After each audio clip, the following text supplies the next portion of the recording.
Hello students, मेरा नाम है शमा कुंद्रा। आज हम रेगुलर फॉल्सी मेथड करेंगे। इसको मैं आपको एक एग्जांपल के थ्रू क्लियर करवाती हूँ।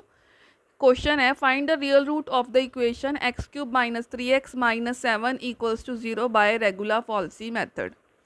इस इक्वेशन को हम एफ ऑफ एक्स सपोज कर लेंगे।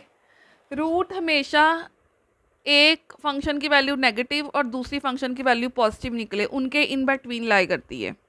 तो पहले मैंने एफ ऑफ 0 चेक किया, नेगेटिव। एफ ऑफ 1 चेक किया, नेगेटिव। एफ ऑफ 2 चेक किया, नेगेटिव। ठीक है।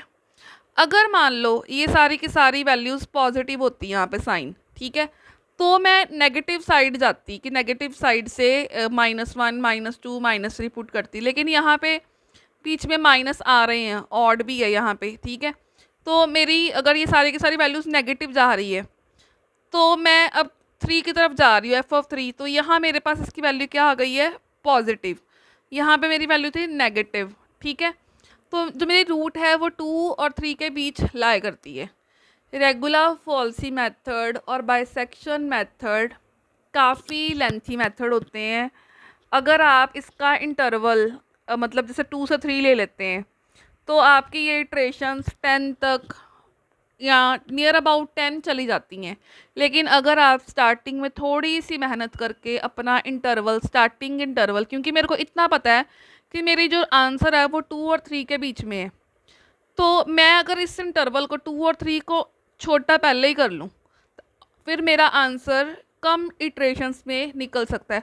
कोई हार्ड एंड फास्ट रूल नहीं है कि आपने इंटरवल 2 और 3 ही लेना है, वो आपकी चॉइस है। आप उसको जितना मर्जी छोटा कर सकते हो, आंसर के नियर अबाउट लेके जा सकते हो। तो जैसे मैंने अब इनका मिड पॉइंट लिया 2 और 3 का, 2 + 3/2 किया, वो मेरा निकल आया 2.5। अब मैं एफ ऑफ 2.5 चेक करती हूँ, वो भी मेरा पॉजिटिव आ रहा है। अगर 2.5 मेरा पॉजिटिव है तो नेगेटिव मेरा 2 पे था, एक नेगेटिव एक पॉजिटिव होना चाहिए। अब मेरा इंटरवल हाफ हो गया, 2 से 2.5। अब मैं चाहती हूँ कि मैं इस इंटरवल को और छोटा कर लूँ, स्टार्टिंग में थोड़ी सी मेहनत कर लूँ ताकि मेरी इटरेशंस कम हो जाए और ये मेरा टाइम सेव हो जाए क्वेश्चन में, ये मेरा क्वेश्चन लेंथी ना हो। मैं 2.5 और 2 का मिड पॉइंट निकाल लेती हूँ। 2 + 2.5/2 किया, वो 2.25 निकल आया। तो जब मैं एफ ऑफ 2.25 सॉल्व करती हूँ वो मेरा आंसर नेगेटिव आ गया। पहले 2 पे नेगेटिव था, 2 पे पहले नेगेटिव था, अब 2.25 पे नेगेटिव आया। अब मैं इंटरवल मान लेती हूँ 2.25 से 2.5। तो मतलब मैंने 2 और 3 का 1/4 वाला पोर्शन कह लो कि मैंने ले लिया। मैंने इंटरवल काफ़ी छोटा ले लिया ताकि मेरी इटरेशंस कम से कम हो। अब इटरेटिव फॉर्मूला लेना होता है जो मेथड स्टेटमेंट में उसने कहा हो। यहाँ पे उसने कहा हुआ है रेगुलर फॉल्सी। तो रेगुलर फॉल्सी का फॉर्मूला होता है एक्स आई का A f of B minus B f of A upon f of B minus f of A. अगर आप ए बी इंटरवल पे लगा रहे हो, ये मेरा ए है, ये मेरा बी है, इन सारी वैल्यूज़ को मैं निकाल चुकी हुई हूँ। तो यही सारी वैल्यूज़ मैंने फॉर्मूले में पुट की, इसको सिंप्लीफाई किया। मेरा सॉल्व करके फर्स्ट अप्रॉक्सीमेशन निकल आई है 2.419। अब मैं इसके ऊपर फंक्शन की वैल्यू चेक करती हूँ, वो मेरी आ गई नेगेटिव। तो अब मेरा इंटरवल 2.419 से नेगेटिव वैल्यू और 2.5 पे पॉजिटिव थी, ये इंटरवल हो गया, ठीक है।